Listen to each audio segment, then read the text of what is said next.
And hello, everyone. Welcome to Two Back Set. It's time for episode 2, previewing week 1. We're going to recap week 0. We're going to talk Iowa. We're going to talk Texas, some late breaking Big Ten news, 12-team playoff news, and go through our picks pool here for week 1. It's time to actually get that kicked off. So, Fusion, welcome to the show. I'm one of your hosts, Thomas, aka Mr. Warburg. Fusion, I already said your name. I already flubbed the intro. Hey, how's it going? It's all good. Greetings and salutations and everything in between, guys. It's week 1, not week 0, because last week was week 0. Week 1 Yep, it's of the college football. it's the wider slate of games. We no longer just have 10 games. We've got a full slate this week. I apologize for flubbing that intro. My dinner tonight has got me all kinds of flustered. So before the show, we were like, "Hey, we'll start at 7:30." Then all of a sudden, I get what I had somebody pick up steaks for me, and I get them out of the package. And I'm like, "What the fuck is this?" So I had to wrestle with the fact that the place I had bought some sirloins wrapped in bacon from just chopped up sirloin and wrapped it in bacon. It wasn't even a full cut. It was an absolute disaster. I was fucking mad. I'm still mad. Wait, so they were like cubes, Yeah, they like were like stew? big stew chunks of sirloin Oh. with bacon around it. Now, So if you had some so I call toothpicks, you could have made kebabs out of them. that's what I did. I ended up sticking them together so that way they would all Like, kind of cook uniformly. yeah. But I don't have the setup. Like I don't have my kebabs. I just have little tiny toothpicks. So I just kind of had to make it work. And otherwise, all that meat was like, what am I going to do with it? I'm not ready to make a stew. It's fucking end of August. Ain't exactly stew weather. We're back to triple digits up here in No. Iowa. But yeah, it's I've had a night. Fusion, I imagine yours was simpler. Yeah, we went fast food. We hit the drive-through. We hit Burger King, and then made it simple this one. But I'm gearing up though because come Saturday morning, man, I am going to fire up the grill. Gonna make some grilled fajita, steak nachos. So that's what I usually do. Because it's a long day though, I usually throw some brats on because you were here last year Oh for yeah. opening day. Oh, We that were was a there. wonderful meal. Yeah, because we started off with burgers and brats, and then while three of us were hanging out like full bellies, I still was barbecuing, and I had We had burn tri-tip, ends and I had pork belly more burn ends, sausages. more sausages, and then tri-tip going on. So yeah, and then the rice, and then the beans, and it was just a smorgasbord. But it's just myself this Saturday. So what I plan on doing is running over to one of my favorite Tex-Mex places, picking up their queso because it's fucking delicious, and then I'm gonna grill everything else, make everything else, and then just kind of make my own nachos off of that. So yeah, Sounds like a plan. For me, my week 1 eats will be my grilled buffalo wings. I got okay, some good garlic buffalo sauce to try out with along with the usual recipe that I do. I did a stream for this back in July for Wing Day. So I got okay, my 3 pounds of wings. I'm ready. I'm going to be ready for an 11 a.m. kickoff for Iowa, Utah State. Of course, I'm repping the Hawkeye jersey if you're listening on, or the Hawkeye suit jacket if you're listening on audio services. And I'm going to take it off now because it's fucking hot in here. yeah. You're starting to look like you're breaking out into sweat. I didn't want to say anything, but Oh, I was like, he's not gonna make it. He's not gonna make the entire podcast. that was a warm one. But I'm back. Got, of course, I'm still rocking the Iowa shirt and hat because it's week 1 and we're ready for kickoff for the Hawkeyes and the Longhorns. Those are our 2 teams of focus. But before we get into week 1, we should talk a little bit about week 0 and Sure. some big notes of the day. So, number 1, and obviously this is the more nationally relevant topic, Notre Dame, are they legit? Now, I only watched like half the game because honestly it was kind of a buzzkill for a week 0 for that being the Yeah. the prime time, like the premier game, and they just destroyed them. Like it wasn't even close. So, and maybe it comes down to the fact that the triple option, if you have that long enough to prepare, like if it is week 1 and you're a solid defense, you're going to be fine. Like Iowa against Georgia Tech back when they ran the triple option, they had what the month to prepare before the Orange Bowl, and it was the biggest 18-point blowout I've seen in my life. Like Georgia just Tech could just not move the ball. That was when they had Darius Hayward Bay. Like that was a good offense, but because Iowa had so much time to prepare, it kind of neutered everything they could do with the triple option. So you got to wonder: is it the triple option week 1, and would that have given them more fits later in the season, or is Navy just that bad, or is it just a combination of all 3? Maybe Notre Dame's just that good. Doesn't hurt that they have a 25-year-old quarterback in Sam Hartman. That is very true. I mean, he's what in his 10th year. I mean, after coming out of Wake Forest, um, he fits what they do. They have arguably, I'm going to say Texas is top 5 offensive lines. Going to pretty close to top 10 offensive line. I think I'm going to say no, not No, this year. Iowa hasn't been top 10 on an offensive line in a long time. A couple years, It but I'm just it saying like might turn the corner, but it's not going to be the, good. I'm talking about. Well, you guys brought in some transfers as well Yeah, it's. this to improve with I that. don't think they're going to Um, pass block for shit. Yeah, but Notre Dame is arguably the best offensive line in the country. There's going to be multiple guys on that line that will be first or second round picks in the NFL draft next year. So that offense is going to be solid.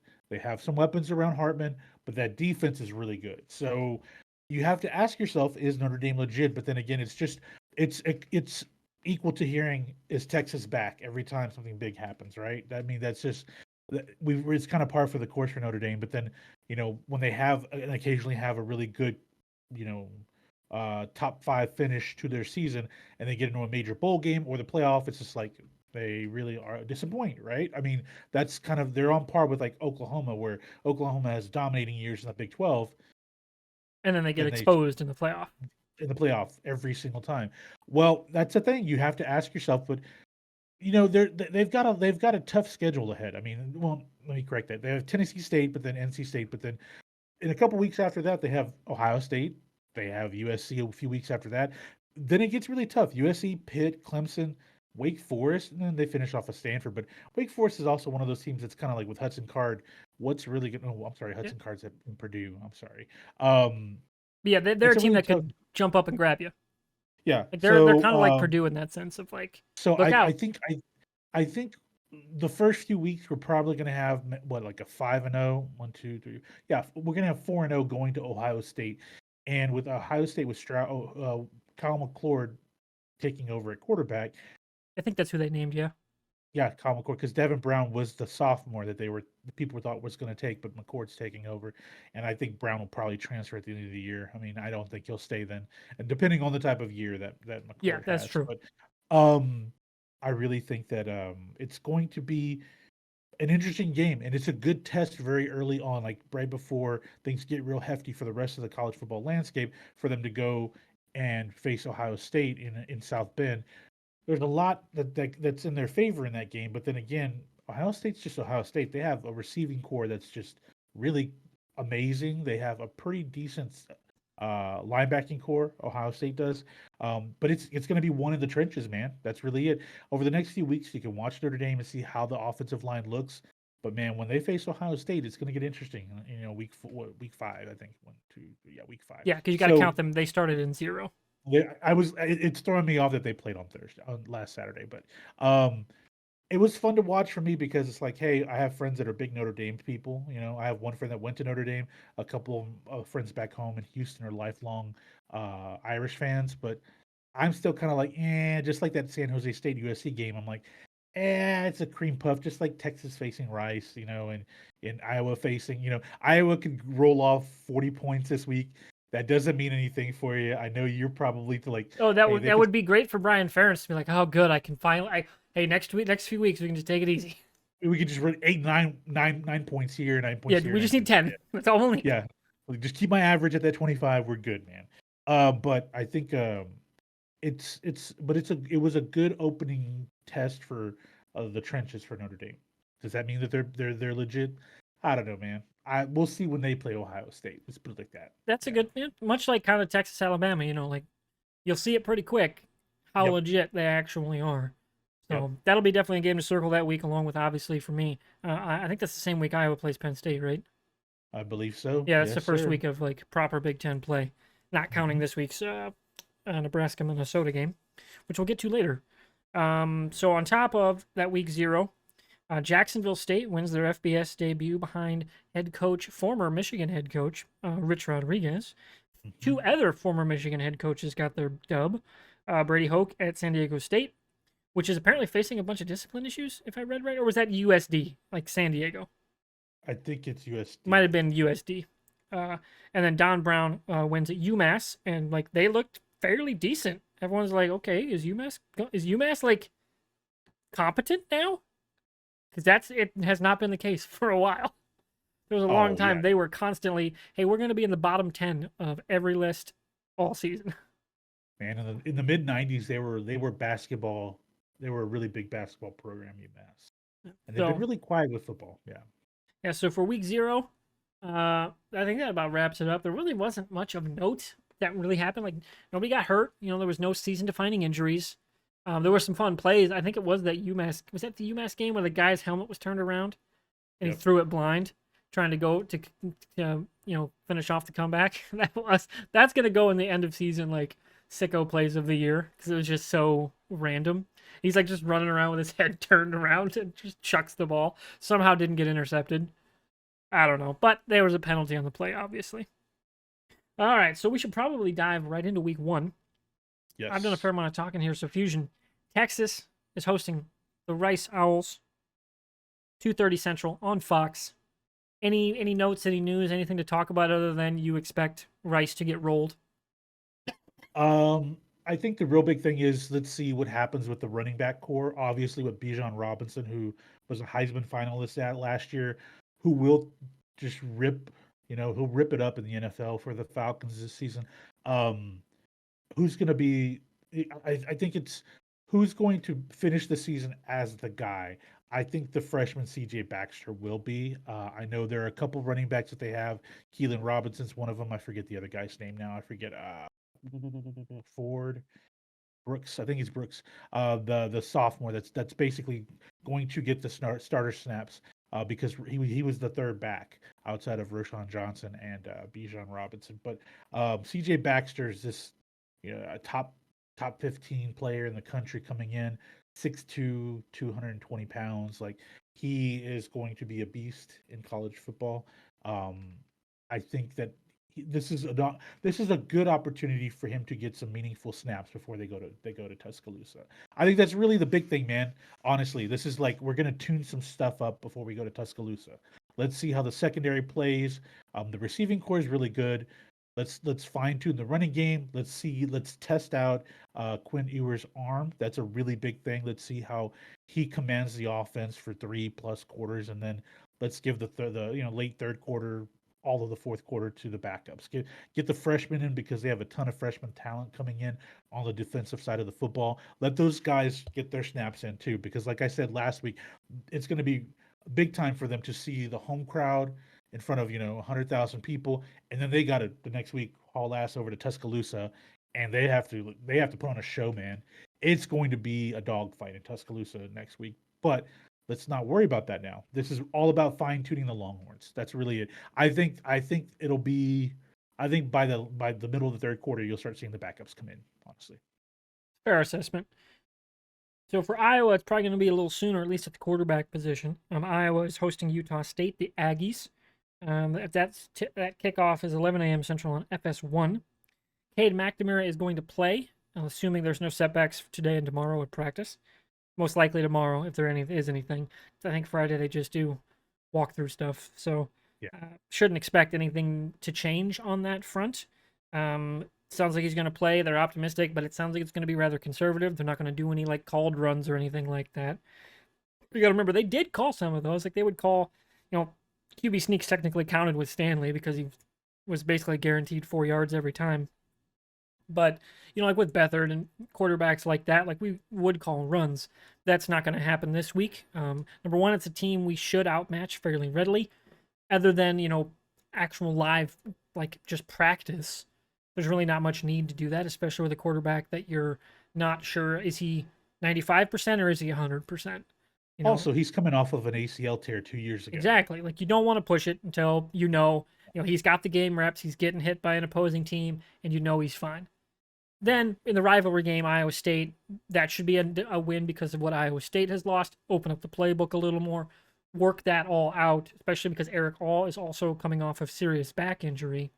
Work all of that kind of out of the system before you get to Penn State. We should, realistically, pretty easily be 3-0 going to Penn State. So you want to get through all that. And obviously, the line for Iowa is like, what? It's like 20-some points or something like that. I think the line was 25 yesterday. The joke on Reddit was, can Iowa even score 25 points? If I had a guess, I'd say we end up in the 30s somewhere because the backups are probably going to score at least a touchdown once both teams go to their backups in the second half. I would imagine it's going to be pretty heavy run game stuff. Kind of showcase Caleb Johnson. And the run game looked pretty good last year towards the end of the season. They were opening up some big holes. We had a couple big 100-yard games from Caleb Johnson. So I think at least he got close to 100 yards. He was like back 3, and then all of a sudden, oh, he's the guy. Very end of the last season and ended with over 700 yards. So I imagine they're going to feature him very heavily come Saturday. And it's going to be really hot. So, I imagine we'll see a lot of backups early because it's going to be triple digits. It's, baking in the sun at Kinnick. There's really not much shade on the field, especially that early in the day, for a Midwest, still technically summer. So I imagine you'll see a fair bit of rotation into the backups for both teams. But yeah, I do expect Iowa to pretty heavily.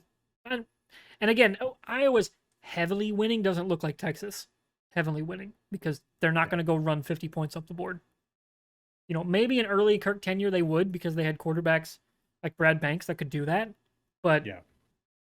with a potentially not 100% Cade, one of your 2 tight ends coming off an injury, you're working in a couple transfers at wide receiver and offensive line. I just don't see that happening. I see them playing fairly conservative, but trying to get up into the 30s because you got that Brian Ferentz contract issue. And they might let up, 21 points. It's not going to look like a huge blowout, but it's going to feel like one, in my opinion. That's what I'm expecting. I agree with you. I don't think for them it's not about flinging the ball around. It's more about execution. And control. That's Yeah. control and execution because Iowa State, regardless of how good or bad they will be this year, given all the controversy, they will still be facing an in-state rival next week. On the road too. On the road, so I can see them coming in with a different mentality, mindset, and so I say, like, you're right. Get Caleb Johnson the ball. Give it to him in space. Let's see what your short passing game's like. Like, iron out all the. And this is a lot like Texas. The only difference is that Texas is a part of the Big 12 where they have to throw the ball up and over. Yeah, they're trying to take like, the top off the they defense. they have to take the top off the defense in order for them to, especially given their schedule this year, who they're facing, like U of H, K-State, Texas Tech. So it's like, hey, we've got to make sure that we iron out all of our game plan offensively. So I could see Texas saying, screw it, we want to score 50, 60 points over Rice. But in the process, it's like, hey, when it's 34-3 or 34-7, yeah, get your backups in. Get your backups in there and let them run the rock and then occasionally throw the ball. Let's try to just execute, but let's also score the football because we want to make sure we feel like, hey, we've empowered everybody to where because week 2 it's just already boom. Yeah, you got to hit that ground running. Let's go to Tuscaloosa Whereas and let's do this, man. Iowa can have a little more of a ramp up.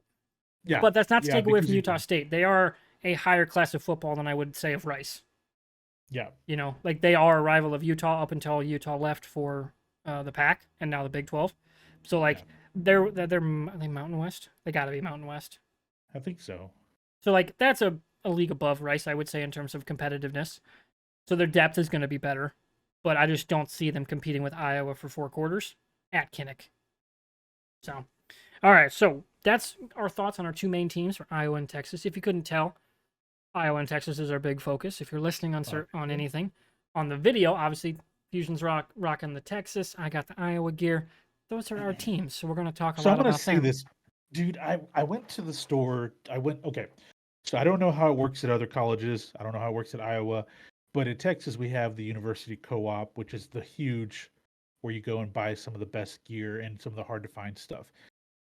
I screwed up by going to Dick's Sporting Goods to try to find me a football jersey.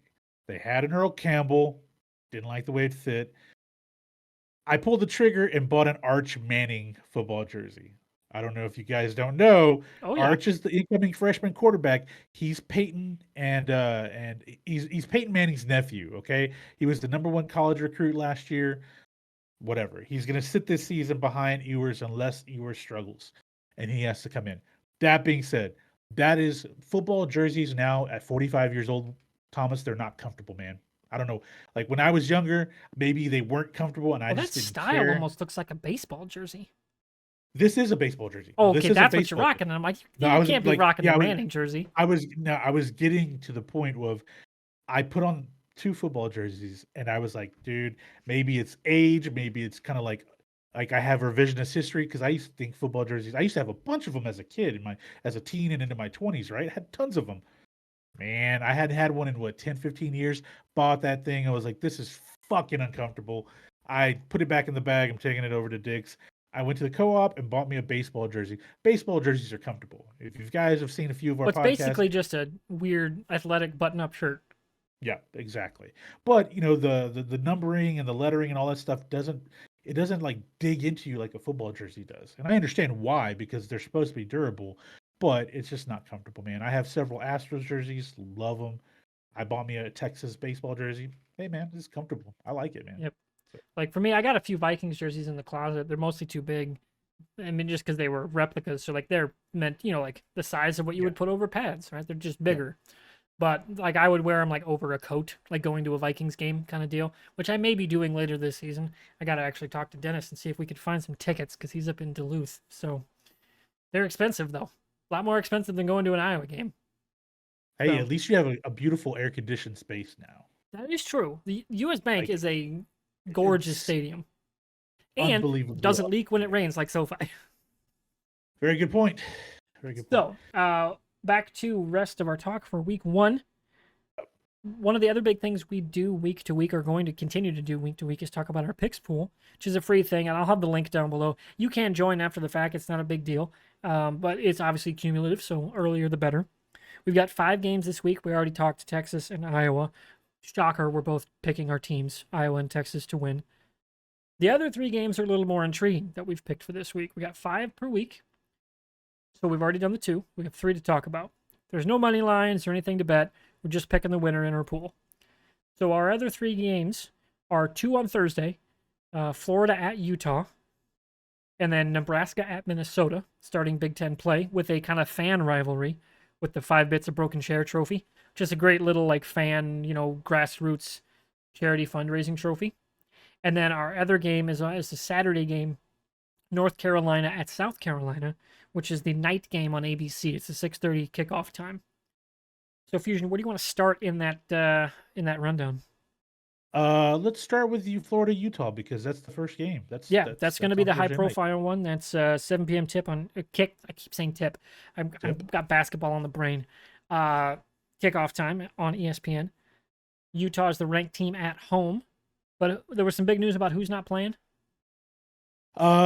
Utah's quarterback, Cam Rising, Texas transfer. He was their guy last year. Tore his ACL in the bowl game. He is listed as of right now, as of Wednesday evening, as unlikely to play, which is a big deal. That doesn't mean that Florida immediately takes advantage, because they're still coming into Salt Lake City, and the Utes are a good team. They Yeah, have they're a a really deep, good team. solid team. They just won the Yeah, Pac-12 2 years in a row. yep, and I mean, like their offense is good. They have skilled position players in all the positions. They have a pretty good defense. The thing is, they're not too bad at special teams. I think without Cam, they should still be able to beat Florida. But I'm going to tell you, it's a lot closer. When we first looked at this, I was like, okay, I get Florida's quarterback. What is it, Garrett Nussmeier? Is that who the quarterback Sounds is? right. Yeah, I think he was a transfer. Um, Nussmeier's their quarterback. Florida looks like they're trying to rebuild things. Okay, I was like, okay, but I still thought that Utah was a better team. Am I worried now? Not so much, but I'm going to say the gap's a little closer. So there may be a period in this game where I may start to sweat a little bit on the pick. But I pick Utah on this one. I think even without Rising, now is there a slim chance Rising plays? Maybe, but coming off that ACL, in December, Yeah, it's not I a think conference game. Don't risk it. no, I think that's the big thing, is that they're waiting to get to the Pac-12 conference, because we both have talked about, we looked at our schedules, we've looked at our predictions, and we've looked at all the numbers from all the books and all the prognosticators. The Pac-12 in its last season is going to be pretty much a really good conference. Let's be It's going to be a real. good race. I mean, USC and Utah are and Washington are the top three, but then Oregon could be bouncing back really hard, really strong. Don't leave UCLA out of the fight. Like there's so many factors there with the Pac-12, but I think it's going to be closer this year for Utah. But I still think that dogfight between USC and Utah, it's going to be Utah, in my opinion. I think it's going to be Utah with Cam. If Cam Rising comes back healthy, that means you don't play him right now. Give him another week to just kind of work through his therapy, his rehabbing, and wait till you get to the conference play. Honestly, yeah, So officially, you're picking Utah. I'm officially picking Utah. Same here. They're the home team. Now, where it gets interesting for me is Yep. that next game, which is Nebraska Minnesota, because Which is unlike also Thursday night. Thursday night, same kickoff time, so I'll be dual screening, Yep. and unlike Florida going to Utah, there's no time change difference. It's a Yep. conference game, so these teams know each other. And, Mhm. like it's other than Matt Rule being the new coach at Nebraska, there's a lot of history. It's a kind of a burgeoning rivalry. It's on the road. Nebraska wants to make that statement of, hey, we got our new coach. This last, decade, it's a blip. We're done with it. We're back to being, a at least competently run team. So because obviously post Scott Frost, they really want to put that best foot forward. Meanwhile, Minnesota, the pressure's on PJ Fleck. Like he's Yes. got to start producing wins over Big Ten West opponents. He has not beaten. I don't believe he's beaten Kirk yet. Has No, he? he has not. No. No. Yeah, I don't think he ever did. He's one of the only ones in the West that has not. Like he's got to start producing wins, and I don't think either of them are going to be competing for the West crown. But that's what kind of makes it interesting. Like we're not always going to pick games that are the ranked teams facing each other. The line on this, I think right now is like 7.5. I think it's going to end up closer. I think it's going to be, I think it's going to be kind of one of those field goal kind of pick 'em games, and it just because of the nature of it, where Nebraska really has that urgency. At least from their fan base, I'm getting that sense. I haven't been plugged into the team reporters very much. Mostly, I'm just consuming this kind of secondhand through their fans on like various different platforms. But I think that should be a fun game. That one is also 7 o'clock and kicks off on Fox. So that one actually gets the national broadcast, which is Yep. rather interesting that they decided to pick that one. I think it's more of just a story of Matt Rule taking over Yeah, Nebraska. that's a I big think that storyline. was it's a big storyline Coming off the because NFL and yep, yep. Because Luke Fickell's over there because we talked about it last week. For me, I think Wisconsin's going to be that team that surprises a lot of people. But I think people were a little more realistic with Nebraska in that hey, it's going to take a year or two. oh Like yeah, they're they're they're not going to spend expected to go for the NIL. crown, but they should be No, at least a solid team. yeah. I mean that's the main thing, making sure they're a well coached team because as much as you like Scott Frost as just kind of a legacy player and a personality, he just really it didn't work out for you. He should have stayed. What was it, UCF or He should have stayed USF? there, built that legacy, and Yeah. seen what he could do with his own dudes. Well, because he would have been in the Big 12, you know, Exactly. and he Yeah. could have really thrived over And there. that's And assuming he would like, even worked out there, because remember, he won with not his dudes. yep. So I think I think with Nebraska and Matt Rule, I think that was the right hire for them. Now transfers coming in next year because the college football landscape, who's going to be starting, who's not going to be players are going to want to leave. The other big schools come over to Nebraska, if the NIL for the incoming freshmen. So I think they'll be better next year, but this is going to be a year of like let's see how they how coached up they are. Yeah. That's really what I'm looking at. And I for me I picked Minnesota just because it's at home and I think they're kind of close to in terms of like where I think Nebraska is going to be and where Minnesota will probably end up. And I'll just say this now. I think this is going to be PJ Fleck's last year, just because a pair of 9-4 seasons, that's nothing to scoff at for Minnesota. But when you're 6-3 and 5-4 in the Big Ten and you're coming in second place in the West, they're going to want to see results. I really think that's going to be it for them. Yeah, and this again comes down to kind of how the programs run themselves. Like at Iowa, he'd be fine with that record, right? Just because of how Iowa runs their athletic department. They're a school that's had two coaches for almost 50 years, right? Yeah. Like that is not even an anomaly. Doesn't even say that correctly. It is almost impossible to imagine that in today's college football landscape, even at a place like Minnesota that does not expect. They know they're not a blue blood. They haven't been Yeah. since the 60s, right? They know that. But you're right. There's like, I just get this sense of maybe not urgency to move on, but almost that he's kind of wearing thin because he's got some of that kind of, he really wants to be he's got the mantras and, he's always, he's got to dress sharp for, his games and stuff. And you get the sense other coaches in the sport, like, don't like him. Like Kirk Ferentz calling 3 straight timeouts up 35 on the road in his house while it's 0 degrees on the field. Yeah, you get the sense Kirk doesn't like that dude. And you get some kind of the sense that maybe some of those Midwestern vibes up in Minnesota don't vibe with PJ Fleck very well in terms of, hey, you're not winning the West at least. Like, is that even a possibility? and he hasn't really come that close beyond. I want to say, was it 2 years ago they were a win away? Like I if think Iowa so. had lost and they won because they beat Wisconsin, they Yeah. have gotten the axe a couple of times. But can they take that jump? Or I think more likely they're taking a step back. So, but that's going to be a fascinating thing to watch in the Big Ten West in its last season as we know it today. That brings us to Game 3, or rather, I should say, our fifth game. That Yep. is North Carolina, another in-state rivalry game. North Carolina ranked 21, going to South Carolina. Now, for me, of course, I want to echo. I also picked Minnesota.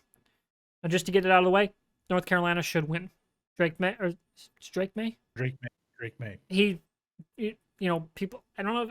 Is he even technically a dark horse candidate for the Heisman, or are people like he's on the list right No, now? no, he's one of the front runners. Yeah, I mean, like it's Caleb Williams, Michael Penix, and Drake May are yeah, the top, and Marvin Harrison Jr. are the top four. yeah. So he should go in and beat South Carolina on their field for an in-state rivalry win.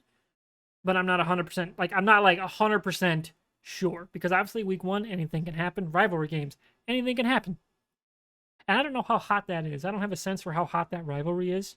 Not like Iowa State, where it's the state Super Bowl, because those are the two biggest brands in the state. Like, Sure. are you more familiar with that rivalry than I am? I honestly I think there is a rivalry there, but it's nothing like South Carolina, East Carolina, if that makes sense. That's a bigger like over the years I've watched those games when the old ball coach was over at Oh yeah, USC and East Carolina like really they had some really good games with South Carolina. But I think this is just one of those things where it's like, hey, it's a great, kind of, state rivalry, two states on the neck of each other at the line that really face off. And I think that the one thing about South Carolina is that South Carolina is that team that they may not have good seasons in the SEC, but they still cause problems. Like they will scare teams, but they'll end up with a horrible record with 4 wins, 5 wins, right? 3 wins. But they'll end up like along the way scaring Old Miss. They'll scare a Florida. They'll scare an A&M. Like they'll do that. And I think that's their goal is because Mac Brown is really he's come in, second tenure at UNC and really turned it around fast. Hell, he's got a Heisman candidate, a few years in. So I think this is gonna be a fun game for I me, want to say mostly the because line is like 2.5. 2.5, which So is basically, pick crazy. them. Yep, and that's like when it's a pick 'em like that. That means that as good as UNC is, those prognosticators feel like, hey, we're undervaluing South Carolina. So that leads me to believe, like, hey, And again, they, and remember, it's week 1. All their yep, fans, week 1. Oh, North Carolina's coming to town. Oh, hello. yep, Like it's kind of like and Iowa State, where Ames knows, oh, Iowa's coming. Let's yep, go. and it's like, oh, it's only 2.5. It's like, whoa, okay, Yeah. Then that juice starts flowing. what does Vegas know that we don't? Because they get this shit so right, and it's so frustrating how they get these things right like 90% of the time. So yeah, man, I'm just hoping for a really entertaining game, a really like competitive game between both schools. So I'm all for this game. Yeah. As much as we're gonna root for Iowa and for Texas, we both know both of those should be blowout wins. That Florida Utah game on Thursday should be fun, but that Saturday night UNC South Carolina, that's going to be a good opening Saturday night for me. Agreed. That should be a really good end to a solid college football Saturday. Well, we have Sunday because we didn't realize Yeah, but that LSU brings me to Florida the next State. point. Yep, You've got the reports pulled up just because I'm saving resources on the PC. What is the sure. likelihood that LSU FSU actually kicks as scheduled? At least Well, let's see. in if it's at Tallahassee. So Well, obviously I it's doubt. Wednesday. The Yep. storm should be well past by then. Okay, so the storm made landfall this early. Well, we're both Central Time Zone guys, just for reference. This made landfall. I'm gonna say like at 9 o'clock this morning Central Time, Give or take, yeah. Wednesday. So it's gonna blow through and go. Here's the other thing: is that I totally missed my mind here. I totally skipped my mind. They're playing in South Carolina, UNC South Carolina. That storm's gonna hit South Carolina tomorrow. So this could It this should could be impact. severely weakened up there, though. Yeah, it's gonna. Well, It it's shouldn't more even than be likely. tropical storm by then. Well, we'll see. Because it's Then again, we'll see like what it picks up off the yeah, when it gets to the Atlantic. because it was a really strong Cat 3, almost a Cat 4 when it made landfall today. But let's just say it finishes out tonight into tomorrow morning. Thursday's going to be a rainy day. Friday, Saturday. It just depends on the wind damage and the flooding that happens in Tallahassee on when we see what takes place tomorrow. It's possible that they may cancel this game or they may postpone it. I don't think so though, because I think obviously these stadiums have really great drainage setups, but we don't know what the wind damage is going to be like. We don't know how like they're going to have to clean up, like what the city surrounding Tallahassee is going to be around the stadium is going to be like. Like there's so many factors to this. So I'm going to probably say 60-40 right now as of Wednesday evening. 60-40 the game gets played on Saturday. Okay. I'm sorry, Sunday. Yeah, Sunday. since it's a Sunday game. But hey, Yeah, that's our weather report for two back set. yeah. Other news to kind of get through before we. This might end up being a shorter episode than I thought, which is fine with me. Big Ten news, and this affects Iowa's schedule. The projected left guard starting for Penn State is now medically retired from football. Made that announcement this evening. Just kind of perusing a few different reports, it looks like a series of concussions, and he just couldn't get medically cleared to play, or maybe just made the decision himself not to. So that definitely affects Iowa because that is one of our strengths is the defensive line, even without Noah Shannon with his season-long suspension, which I should also note he's appealing, but is unlikely to be resolved by the Penn State game, and likely facing a 6-game minimum, no matter even if they change the rule for him. It's at least 6 games, so he won't play that game. But we're still 9 deep on the line, with several players that will be playing on Sunday. To what extent, I'm not going to say, but there's some real talent on the defensive line for Iowa going up against now all of a sudden a pretty big hole in the Penn State offensive line. Like, depth is one thing at a program like Penn State, but on the line, it is beyond paramount. Like, do they Yes. really have a sixth man? Because if nothing, because then you also got to remember, guys are rotating in. All of a sudden, now your 7th guy is catching more snaps. Your 8th And if guy it's a is catching freshman, more snaps. Exactly. and if it's a freshman, like it's not a hole, it's a lack of experience. So Exactly. that's a big deal. That's why like big game like opening games like this or like this week for like Texas and Iowa, they have a lighter schedule to open up so they can get those freshmen some snaps before they go out to conference play or their next big game like in Tuscaloosa. And all of a sudden, yeah, Penn So State's got to, whoever's coming in, they got to hit the ground well running. they have West Virginia coming in this Saturday Now, West night. Virginia So is widely expected to take a major step back and not yes, be good. but it's still not a cream puff school though. No. Yeah, It's it's not. not a Utah State. It's not an Alabama A&M. So I mean, West Virginia has had success in the Big 12 over the past few years. So I'm going to say like it'll be a good test for Penn State. It Hmm. will because they're expected to have a really good season. They Yeah. want they have their sights on the playoff. Yep. And that puts an even greater strain on their depth, like I said, because if anyone else goes down for any stretch of time, all of a Yep. sudden you are really exposed on that offensive line with a new quarterback. Like you saw what happened a few years ago when Clifford went down against Iowa. Like it was, oh man, like one play, one guy going out can change everything in a hurry. They were at Yep. 14 points going to score, and then all of a sudden, bam, Iowa's in control of that game, even while they were losing. Hey man, last year in Austin, Yeah, with Alabama was getting rolled the first quarter, and then like they were the shell quarterback shocked. they didn't know what to do. You were just throwing the ball, flinging it all over the place, and then he goes down with a shoulder injury, and that game was won off of Bryce Young's leadership. Like he won that game, got him the first round, the number one overall pick. That game because he had to he was on his ass for what 3.5 quarters, and then the final half of that fourth quarter he willed that team to a victory, so I understand that. Like for me recently, that's a big example of like, it can just change for you really fast. Yeah, so it'll be And definitely like yeah, a man. Week 1, I'm watching that game because I want to see what their line looks like. And yep. that's what's going to come down to me picking Iowa Penn State is like, how do their lines look? If Iowa's is as projected and Penn State's kind of shaky, I'm going to like definitively say I pick Iowa. But that comes down to how Penn State's backup look, how their depth looks, what their scheme looks like in place because of that injury. Do they change things? That'll be a really fascinating one to watch. Yeah, so that's probably gonna be my primary night game will be West Virginia Penn State just because I really want to see what's going on with Penn State, like you So said. before we And get the to other our thing other, is The other thing, real quick, the one thing that we bring up, we forget is you mentioned it earlier, but bring it up again. It's not just injuries, but it's also fatigue because of the heat. Week one Yeah. is always A an lot of the issue where Midwest is getting a lot of the brutalized this Midwesties weekend. cramps go, like a lot of players don't get hurt, but they go down with cramps. So it could be a situation where Penn State's just like, oh shit, we've lost two or three guys. Or I mean, it could happen in West Virginia, but I'm saying like this is the first week or two of college football are really tough on the line, both offensive and defensive, with guys that just go down with fatigue and cramps. So Hmm. yeah. So speaking of, before we get into some playoff setup talk, let's talk like actual setup. Like, how many games are you watching at once? Like, what's your provider? What do you go to? Okay. So I'm a big fan of YouTube TV, mostly because when I first cut the cable cord, I got into Sling TV. Awful, never liked it.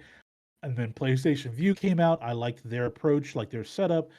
I like YouTube TV, man. I can open up 3 or 4 different tabs on my monitors because I have 3 monitors in this room here. I got 3 monitors right in front of me. 2 of them are on. I don't have all 3 on because I would probably look like just like a bright bulb was in my face. So I like using these 3 monitors, and I just hang out back here. I have like a little pull-out mattress or a little chair. I'll just sit back here and watch them. Or I go to the living room. I have a big TV. But that's only for the big game. You've been here, so you've been in my living room. I have. So there's a couch. There's a chase that's really comfortable. You can just lay flat out on, and I'll kick back there. But it's usually that's only if it's like I'm only watching one game. If it's like the first week of college football this Saturday, multiple games I got to watch all at once. YouTube TV, you can open up 3 or 4 different browsers. Boom, boom, boom, boom, boom on the screen. I like it, man. What's your setup like? Whoa, what is happening to your camera? It is What like did I on a do? loop. That's Did incredible. I break my camera? I think you did. Oh no. See, he's cracking up. I don't see it. I don't see it. I just You're doing this like thing with your hands and it's repeating. oh god. Oh, it caught up. It caught up. Oh We're god, that back. was We're back, embarrassing. fam. We're Okay. back. Okay. I felt Oh like God. was it like the Tusken Raider situation from the first Star Wars? It kinda, Just yeah. I'll rolling back and definitely forth. clip it out and send it to you before I upload the Oh episode. It's god. about 42 minutes in. That's gonna be a TikTok, by the way. I'm sure he's gonna post it Oh, on TikTok. absolutely. I'm gonna put that up on TikTok. You know it. You better get the right sound effect underneath it. Oh, definitely. Yes. Like the Tusken Raider. I Yeah, okay. will. I'll make a mark Okay. for that. Okay. But so yeah. So What's your you setup? are you using? I was gonna ask. Are you using their multi-cam feature now, where they've got like multiple feeds on one tab? I haven't tested that out yet. I'm gonna try that out Apparently, it's tomorrow not night. super customizable though. Okay. Okay. Whereas like in March Madness, it makes sense because there's only so many feeds, right? Yep. Like and it's the same company. Like it's obviously 3 different channels or 4 technically, but it's the NCAA controls it all, and then CBS, the main company, controls it all, right? Beyond who else is I can think is true and TNT, right? Yep. But TBS, yeah, TBS, so CBS, like it's TBS, it's True TV. and it's just a different atmosphere. Whereas like college football, you got CBS Sports Network, you've got Peacock, now you've got NBC, you've got Fox, you've got Fox Sports, you've FS1, got FS1, you've got ESPN, all the ESPN channels, ESPN Plus, SEC like so channel, many, right? And BTN. they haven't even Yeah. talked about other like smaller streaming services that have the lower conferences. There's a lot, and it's not Yeah. super customizable from what I've heard. But I'm interested in trying it out. I would do YouTube TV if I wasn't paying for Hulu because my parents are used to it. I got to Okay. deal with that where I'm paying it for my parents and they're used to this thing. I don't want to have to teach them another streaming service. And I Oh don't mind the man. Hulu UI. It works for me. Okay. I've had Hulu because I do have all the streaming networks. Like both of us have a lot of the streaming channels. But with TV, I've preferred the UI of YouTube TV. I think it's real simplified and it's easy to work through. I'll go check out the multi-camera. Now, you bring up something that now, quick tangent. I know that college basketball, the NCAA has shifted over how they used to do things, but do you remember like 5 or 6 years ago where the NCAA put everything on the March Madness website and Yeah, strum everything? you could. That was That was that was amazing. amazing. That was It was some. like a 2 or 3 year run. That was phenomenal what Yeah, they did. the one year I had the E. coli. No, it was the spring. Yeah, like that was the year it happened. 2 weeks earlier, before the E. coli thing, I was at home. I took both days off, and I was like, "Wait a minute! I can have the March Madness Hulu and a free trial of YouTube TV going at the same time. Oh my god, I got 6 games going. This is fucking amazing. Like it was heaven. Yeah, that March Madness web browser was just It phenomenal. was so Like, good. and then they decided to just turn everything over to the networks again. And Well, I'm sure they had a I network like a rights yeah, like but renegotiation and stuff, yeah, but but like that it was like a year or two where they it did was it awesome. on the March Madness. It was just oh man, it was great. But I'm super excited. I use YouTube TV. I think it's great. Hey man, whatever works for you, like you said, you have Hulu.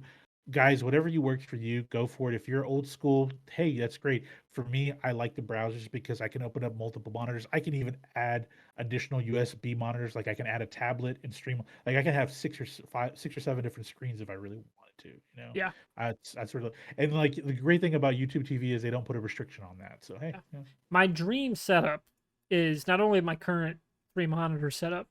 What I want to do, and this was maybe a get when I get my own place situation. We took down our antenna, our over-the-air antenna, and Okay. I live in the middle of nowhere. Like I grew up on antenna TV. You can get some solid channels both out of Des Moines and Minneapolis because I'm right in between of both. So I Okay. mostly get Minnesota like for the major networks.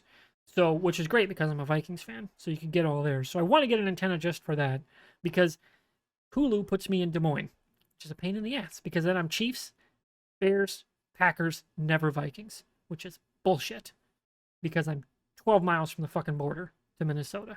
And I'm a Vikings fan. The fact that there's no option for saying, hey, for sports, I want to be this, like in terms of like the fact that it's so specific is very annoying. But I want to get a antenna hooked back up to this TV so I can watch like the main ABC broadcast or Fox broadcast or even CBS now that they're getting some Big Ten games, and then have all my streaming games at the same time. I think it'd be awesome. Yeah, it's not worth because of you have a lower bandwidth to get a VPN fee, Exactly. right? It's just Yeah. not worth the hassle. And again, because again, I'm not by myself, like I got to deal with my parents want their locals, Yeah. like that's I just know. something I got to deal with. So, but I do want the antenna back eventually. Want to get the nice amplifier on it so I can get crystal clear because eventually I think they're working on 4K OTA, which is like that's going to Yeah. be awesome. Yeah. That's going to be really cool. Like, and that's just the evolution of that technology. The fact that the government's not going to let it die because it's extremely useful. Like, I want to get back to that as on top of that's like the ultimate cord cutting, you know. So that's just something I Totally. want to do. So speaking of setup, we should talk about a little news about the 12-team playoff that was announced. All I Yes. think it was how many commissioners plus of course Notre Dame's AD. 10 of the FBS commissioners met in a room along with Notre Dame athletic director Jack Swarbrick this morning to talk about the CFP going forward. Yeah. So what it looks like is that the college football playoff has stated that they're not going to make any formal format changes until the Pac-12 has cleared itself out, which we should. I know we were like on the cusp of like the last 4 teams being sent out to the ACC or whatever, but I think with the what is it, the grant of rights is the big issue Yeah, with the ACC. That's become a kind of a roadblock with Cal and Stanford and SMU's now talking about being put into the mix, which I think is cool for the ACC to do that. I think it's an underdog school well that's they're really not good. gonna pay them. Yeah, Like I mean, was it that story is that was wild. like the first five They're like, oh six hey, our years of alumni is just like, uh, how many million a year? Fuck it, we got that. That's yeah. pocket We'll just change. the SMU is a very rich school. I mean, put it like that. I know people that have gone there. It's They very got rich. that kind of money. Yep, they've They got got that that. kind of Oh, money. conference, you don't need to pay us. We'll come for free. Exactly. They got that kind of money. Like, oh, what? Everybody's getting 20 million now. We're good. First 6 years, don't worry about us. Um, So basically, the college football playoff has said that they're not going to make the changes. As it stands now, next year we're going to go into the 12-team format. That is going to be the model sets up as the 6 highest ranked conference champions plus the next 6 highest ranked teams. My thought is if we're going 12 and we're going to have kind of madness with these super conferences and smaller and all these amalgamated conferences next year, me personally, Thomas, I think this would be a good place for the BCS to help determine who those 12 teams are. I don't know what your thoughts are, but yeah, so that's where we stand right now. They're not going to make any changes until we figure out what's going to happen with the Pac-12. Once that's a done deal and the Pac-12 officially announces that they're folding, then they'll go ahead and sit down at the table and rediscuss what's going on with the playoff. Yeah, and I'm not a fan of that just because, I mean, the BCS was, don't get me wrong, it can be a useful metric, like as a, hey, this is what computers think the rankings should be, like Yep. 1 to 25, this is what they think. And obviously you have the human element of, well, we know, like X team played X team, they didn't have X players, so you really got to weight that differently. They can make that kind of subjective argument in a way a computer can't, because you can only quantify so much of the game. So I'm not against them using it as a tool, as part of like, say, like what the March Madness does with their metrics, with like the net and stuff like that. But no, I don't think that should be the be all end all. No, I'm not saying it'd be the end all be all. I say you do your combination of your coaches poll and then the BCS to help determine who your 12 teams would be. Just because my biggest issue is going to be, and we're going to probably even get it the first year next year, we Like, have too many really good teams within the same yeah. handful of Well, what conferences. happens if Tulane is ranked 12th and they win their conference? I mean, that's yeah. Like, what happens? Are they in? That's I'm okay with Because I'm it's okay with certainly that not a Power Five or because then four. but then you're gonna have like a 2-loss Ohio State bitch and moan that they should be in if they're not, That's you what I know. mean. Like, it's going to be, those fringe cases are only going to get muddier.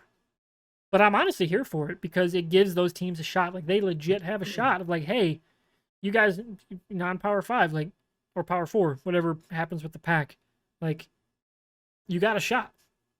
Not a great shot, but you have a shot. Whereas before, you definitely did not. You Well, had you know, you and had I to know, be you had to be multiple times top 10 to even get a sniff. yeah. Well, people are going to complain because they're going to say, what about like the Cincy's and the UCFs of the world saying like, oh, they should have a shot at the playoff, but then Cincy goes in and gets stomped, and people are like, see, that's why they shouldn't be in the playoff. It's like, but you don't know until you face like you got to get those. You have And they weren't yeah. expecting national title. No, but you have to give the underdog conferences a chance to come in and see, like, and show that maybe they are legit. Maybe they are, maybe they aren't. We Because don't that's know, the but only it's the only major sport that says, hey, you just don't have a shot when you start. No matter where you are, no matter how you finish, if you're not in the Power Four or Five, and yeah, you got no chance. yep. Whereas March Madness, hey, St. Peter's, tiny little school, middle of nowhere, are on the East Coast. Fuck it, go beat Yep. the number one seed. I think they're gonna. I think as soon as the Pac-12 has done the Group of Five conferences are going to say, okay, guys, we need to know what's going to happen with the seeding in the college football playoff. So I think maybe next year, and maybe what they'll probably do is they'll do the 6+6 thing, the current format. They'll keep it as is for 24, and then change it for 25. Once I don't think they're going to say, let's just say in the middle of this season, the Pac-12 finally announces what they're going to do. The four schools are out, what conferences they're going to, whatever happens. I don't think that they're going to change the football the criteria for next year's playoff. I don't think so. I think they'll probably go with 6+6 and then change it again after that. See, I would rather they wait a couple of years, like give it some actual time. It's the first time you've done a 12 team. I wouldn't.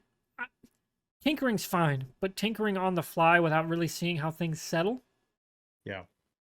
that I'm opposed to because I don't think that's good decision making. Well, you still have the Unless it's AAU. universally reviled. Like everyone's like, yeah, this didn't work.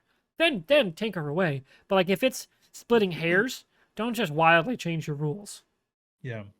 Well, I mean, we don't know if there's another big super conference that gets formed with like the Mountain West AAU, the Colonial Conference. Like they may all say like, hey, let's build one big conference, right? They may do that and say, okay, we've got 18, 20 teams as well.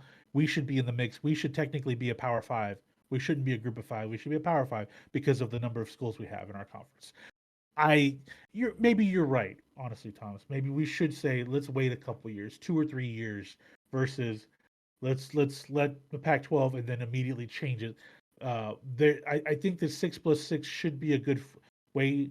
Now it'll make things kind of hairy given the landscape next year. The other thing I find funny is that Notre Dame, their AD shows up with all these commissioners, these conference commissioners. It's like Notre Dame's still going to be that school, man. They're gonna die on that independence vine, man. Whatever. They got the I money. find They don't have I to find care. it comical.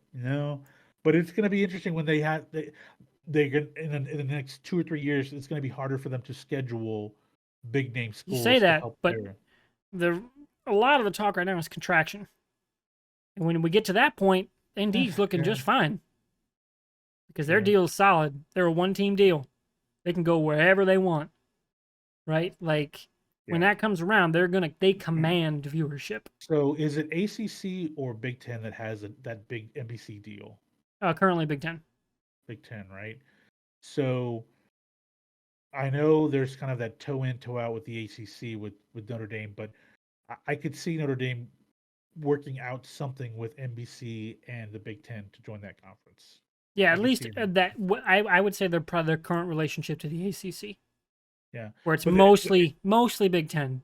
but it's going to have to be where the Big Ten gives up so much in concessions to Notre Dame in terms of like the TV deal, right? Unless they just decide to say, no, yeah. hit the road. Either Notre Dame join or don't.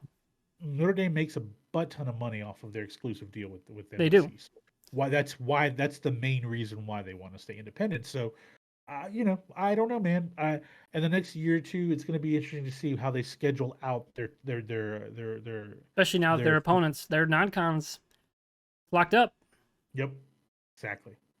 Exactly. Why bother even leaving the conference if you're Texas? Because you have cream puffs in the SEC that you could just schedule out, or you could just dip your toe back into the Big 12 and schedule a U of H. There's ways for them to work to not really need to have to go to Notre Dame like there were in the past. Mm-hmm. Now Stanford is just Stanford. No matter where they go, no matter what happens to Stanford, they like that hookup with Notre Dame every year. I don't see that changing for them for USC. No, Notre Dame. Yeah, that'll be a staple, and it should be. Yeah, but it's going to be an interesting year going into next year. I want there to be great college football. We'll worry about the mess that will be the new conferences next year. Future selves can handle that stuff, man. Honestly, but I just wanted to provide. I think that we should talk about, like, people were kind of wondering what's going to happen with the playoff format. NCAA says we're not going to really do anything right now. Or I should say the college football. The board, the board, the playoff board, whatever. The CFP, the board. Yeah, because technically NCAA does not oversee college football. That's very in terms true. of postseason like accolades and like play. So, all right, well that's probably where we're gonna wrap our week 1 preview episode. Episode 2 for 2 Back Set is in the can. Next week, what's your next week look like? Obviously, there's Labor Day. Obviously. Do we want to stick with Wednesday recording times? Let's do Wednesday because it feels good, like right before going into the next week. Especially with like early week games and stuff. Yeah. Because as the season goes on, we're gonna start getting better and better Thursday night games. Yep. So, all right, everyone. That's where we're gonna wrap it up here. Be sure to hit that subscribe button if you want to stick around for the season. If you're on YouTube, hit the link below for our Run Your Pool bracket, like picks pool, not bracket. God, still basketball on the brain. What the fuck is wrong with my brain? It's college, man. You're used to just saying brackets. Yeah, that's normally how I've done things, is the bracket challenges. So, but the picks pool, the link will be below. And hope everyone has a good college football Saturday, and we'll see you next week. Bye.